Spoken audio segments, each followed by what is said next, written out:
Ladies and gentlemen, welcome back to another episode of Rubik's Craft. Look what I just stumbled across out here in the distance. That is a group of pillagers right there. Here's the deal. We can't just kill them because, to my understanding, with our limited world border, finding random patrols like that is actually pretty valuable to a lot of people. I don't know if anyone wants it, but I might as well try to save it. I should probably make boots at the very least. My armor is like nearly destroyed because I have been working on big project number 1 here, and ever since I put in the roof, it's become quite a mob farm. But it's actually kind of a good thing because I don't have a good way of getting mob materials right now. I don't have a mob spawner or a mob farm or anything like that, so I just come up here to get my mob needs. Looks like some of them fell off, which is good. Okay, I haven't fought one of these guys in a while, but this shouldn't be an issue, right? I'm just trying to pick out the guys that aren't the leader for now. I don't know if these guys are still valuable, but... Okay, they finally hit me. Oh, don't shoot him. Don't shoot your leader. Now you, we just gotta, I guess, block you off? Yeah, I guess it couldn't have been that easy, right? What if I get up here? Come on. Yeah. Okay. That's pretty good. Now we just gotta nudge him. Oh, wow. That was surprisingly easy. We officially captured a captain. He's got the little hat sticking out there. It's not a hat, but let's call it a hat. Why not? It's stuck to his head after all.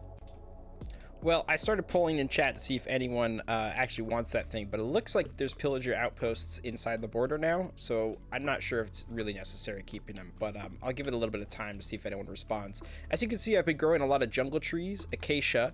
Acacia is just because I recently found the acacia biome basically opened up, so I got some saplings, and now I'm you know, self-sustaining with acacia at some point.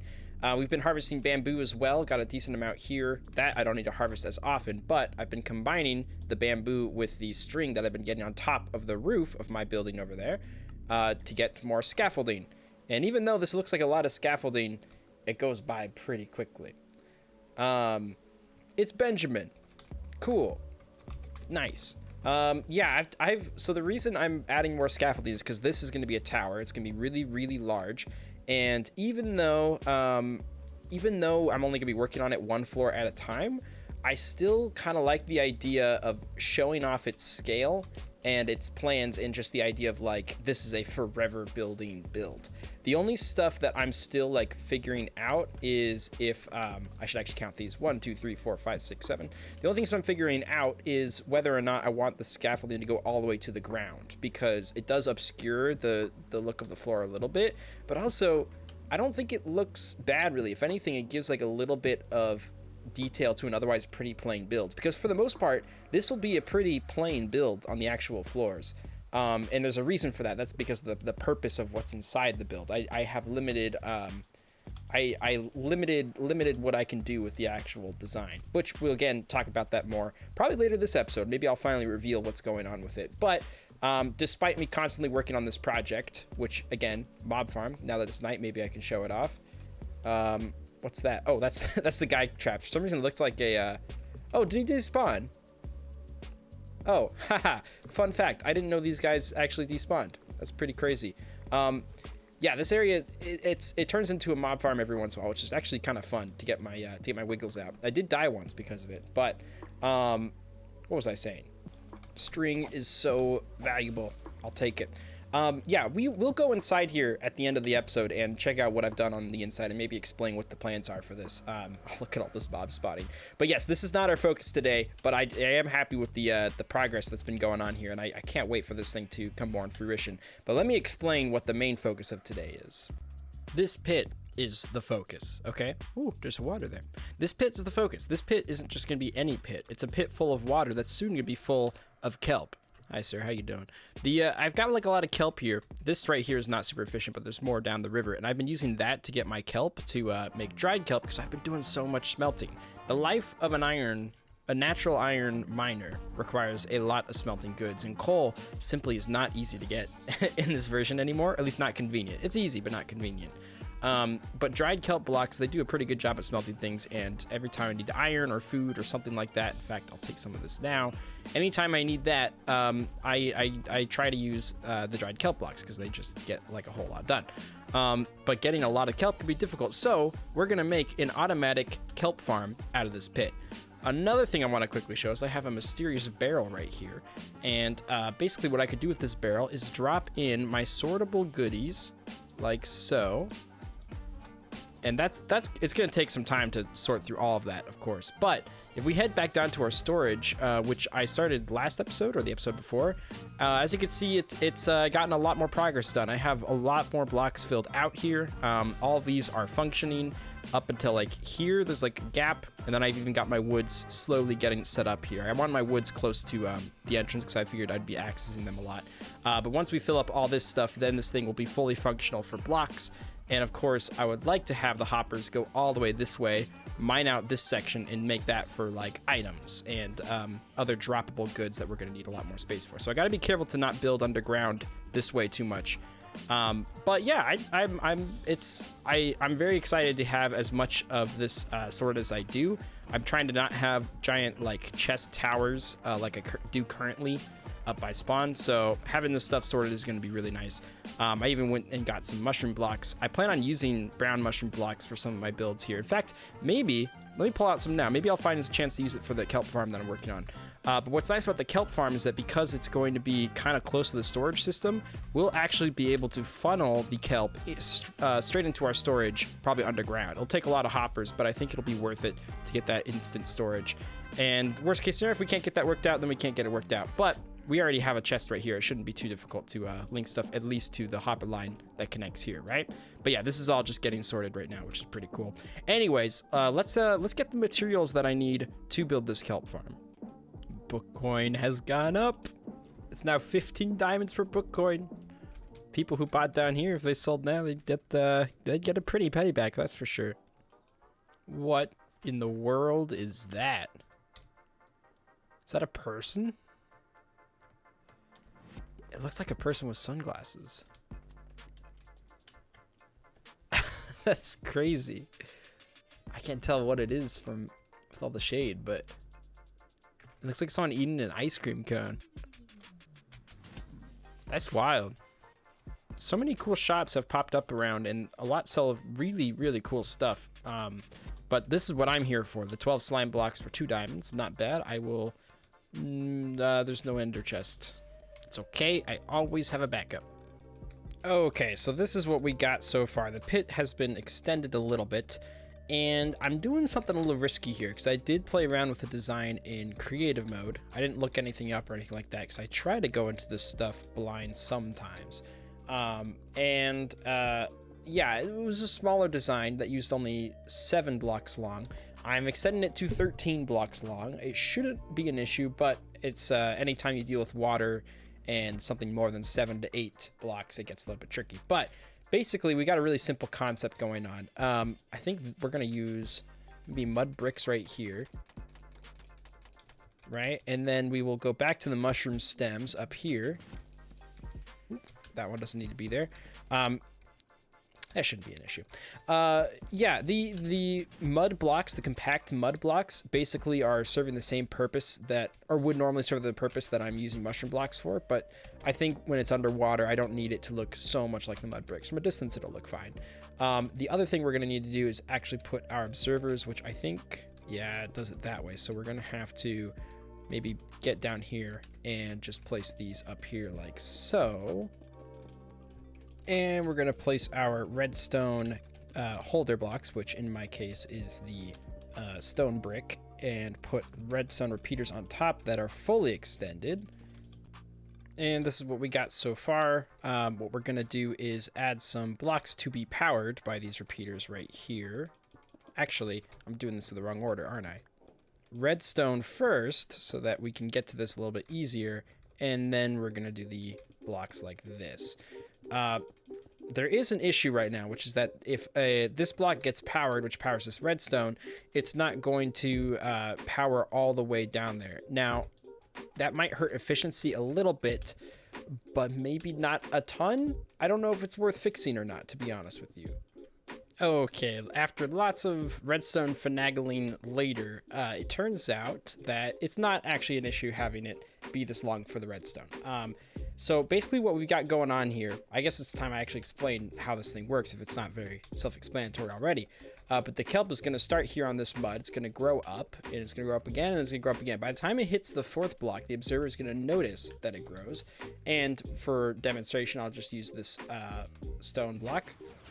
Boom. It causes both pistons to extend, all the pistons, rather, just one specifically, no matter where it grows up from. So, even though they won't all be this tall, they'll all get harvested for a little bit. Now, the tricky part was getting the pistons to activate over here and over here once, but not get caught in a loop. That was the tricky part, and it's a really simple solution once I came up with it. Again, this is stuff that better redstone people than I just know off the cuff, but basically I've got the redstone power up this, or just far enough to where they can.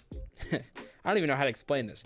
It basically comes down to as soon as the redstone gets powered from one line, this repeater right here, while it will power all of the piston blocks, it won't actually go far enough to power this repeater. So that's basically how it works. So no matter what, it'll only go far enough to power one line of pistons. Took way too long for me to get that figured out, but it is figured out now. And basically I need to kind of clean the outside of this place up. What's going to be tricky is the water, because the water definitely can only move a certain amount of blocks with the current, and this is going to rely on a current. What's also worth mentioning is that the current is going to come from the water right here, right? Which means I can't just make the current up an extra block to make 2 currents, basically. I have to find a way to extend the current, essentially, which is always tricky with water. But I think with a few signs, things shouldn't be much of an issue, just probably not the most efficient. I also got to clean up this place to make sure no water gets in here, and I feel like maybe I should block it off with something other than what I am using. Maybe I'll use mud to block it off. Maybe. We'll see. Okay, what we need to do now is start flooding this place, and I just realized I only have 1 bucket of water, and that's my tool to get out of here. If I didn't mention already, I died at least once or twice since last episode, and one of those times I actually lost all my stuff. Hey, how's it going? But I've been able to re-gear most of it, and there's some good shops that help me with that, which is good. Okay, here we go. 1 here, 1 here, and then the rest should be easy. So we just flood this canal. And there we go. And it looks like even the water bubble, or the bubble vader, is going to be working, which is good. I think maybe it's a good idea to fill this in now. Possibly, so we can get out easier. Yeah, that sounds about right. Like so. Okay. And now I just got to fill in the rest of this, which I think might actually be easier from this point to just do so with kelp. Okay, I'm like the king at going at things the wrong way, but I think I figured out what I should do now. I already put water in here, but now I'm just putting slabs, which shouldn't break the water source block, because we do kind of need that, more or less. Yeah, that's, of all the places to have water sources, this top one's almost the most important. But now that we've blocked it off, what we can do is actually, should I place signs now? It'd probably be easier if I place signs now, huh? I should do this and place the sign here. How do I want to do this? Yeah, let's place it here for now. That one has something written, but that's okay. Okay, so now we just need to flood this place. I can actually break all these gravel and hopefully get some better water sources going here. Yeah, that's looking good. I don't know how that got so wonky. I mean, I do know, but I was hoping it would fix itself, which maybe it will after I do this. Yeah, okay. Okay, so now we're going to do kind of a weird, scary thing, but we're going to let the river in. Did I just break stuff? I think I just broke stuff. Yeah, I did. All right, I've got something here, that's for sure. We're going to start removing these. Probably get some kelp in the process. But yeah, we got the water currents going, which is good. This should work fine. The only thing is this spot right here. As you can see, it's a bit of a dead zone. I'm not entirely sure how to fix that as of right now. This has got to remain a source block down there. It can't be ice or anything like that. And, well, there's potentially one thing, right? If we replace that with soul sand, then the soul sand theoretically could bump them up and shoot them up higher. But then we would need them to be extended long enough for the bubble vader to work. And my current design, it just doesn't work well for that. But I don't know. So I might have to adjust the current again. This right here feels a little bit off too. I think what I should do actually is break that. Let this just go all the way. Place this. Like so. And I think I gotta put my slabs back. Oh my gosh, I got like no blocks, or no space. No space for my blocks. If we put this back where it was, which is like, what, right here? There we go. That'll get them here. I think we can do that. Yeah, we can. There's nothing wrong with that. We can do that. Okay, and then all we got to do is replace that with ice, probably. I don't know why I thought a creeper was going to explode. Place that with ice, and then set up our collection system for this kelp. And maybe just ignore the dead zone? I don't know. And I think that's as much progress as I'm going to make on this for this episode. There's obviously some tweaks need to work out. If you have any ideas as to how to stop this dead zone water right here, then feel free to let me know. I would like to not have that. Also, I understand that there's an issue with source blocks down here. When the pistons move, it destroys the source blocks. There might be some ways around it by making these waterlogged brick stairs. But again, that's all stuff that I can test out next episode. For now, we've got it at least mostly working. All I want to do is pick up my crafting table and now show you guys the work, the little amount of work that's been done in here, as well as the grand plan for big project number 1. So we're heading into the first floor of big project number 1. Now, technically, the first floor consists of 2 floors. But the first floor is kind of an interesting floor because this is more of an introduction floor. This is an introduction not to a house, not to a home.